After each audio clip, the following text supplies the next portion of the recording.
10 വർഷം തുടർച്ചയായി അധികാരത്തിലിരുന്നിട്ടും തെരഞ്ഞെടുപ്പ് പ്രചാരണത്തിൽ വികസന നേട്ടങ്ങൾ ഉയർത്തിക്കാട്ടാനാവാതെ നരേന്ദ്രമോദി. ജവഹർലാൽ നെഹ്റുവിന്റെ ഭരണകാലവും സിഖ് വിരുദ്ധ കലാപവും കത്തിച്ചീവുമാണ് മോദിയുടെ പ്രചാരണ വിഷയങ്ങൾ. ഇലക്ട്രൽ ബോണ്ടും അഗ്നിപഥും വിലക്കയറ്റവും തൊഴിലില്ലായ്മയും ഗുജറാത്ത് മണിപ്പൂർ കലാപങ്ങളും വൻ തിരിച്ചടിയാകുമെന്ന തിരിച്ചറിവാണ് മോദിയെ സമകാലിക വിഷയങ്ങളിൽ നിന്നും അകറ്റി നിർത്തുന്നത്.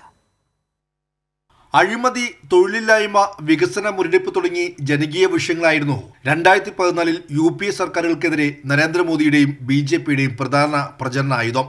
ഇപ്പോൾ മോദി സർക്കാരിന്റെ തുടർച്ചയായ 10 വർഷം കഴിഞ്ഞു.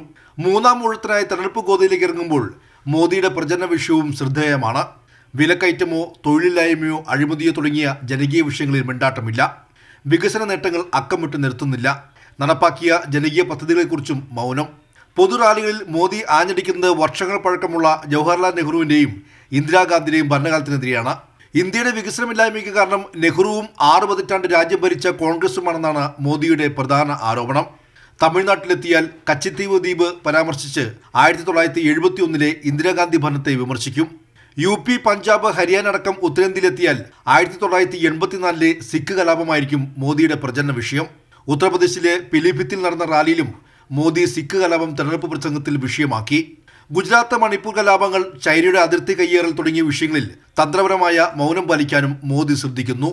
ഏറ്റവും ഒടുവിൽ ഇലക്ട്രൽ ബോണ്ട് വഴി നടത്തിയ വൻ കുംഭകോണം കൂടി പുറത്തു വന്നതോടെ മോദിയുടെയും BJPയുടെയും മുഖം മൂടി അഴിഞ്ഞു. CAA വഴി വർഗീയ അജണ്ട മറന്നീക്കി പുറത്തു വന്നു. അയോധ്യ രാമക്ഷേത്രവും ഫലം കണ്ടില്ലെന്ന വിലയിരുത്തലിലാണ് BJP. ചുരുക്കത്തിൽ സമകാലിക വിഷയങ്ങൾ ചർച്ച ചെയ്യേണ്ട പൊതുതെരഞ്ഞെടുപ്പ് വേദികൾ കോൺഗ്രസിന്റെ പാരമ്പര്യത്തെയും കാലിക പ്രസക്തിയില്ലാത്ത വിഷയങ്ങളെയും മൺമറഞ്ഞ വിരട്ടുവാദങ്ങളെയും പ്രചരണ വേദികളിൽ പുനരുജ്ജീവിപ്പിക്കാൻ ശ്രമിക്കുകയാണ് BJPയും നരേന്ദ്രമോദിയും. കൈരളി ന്യൂസ്, ദില്ലി.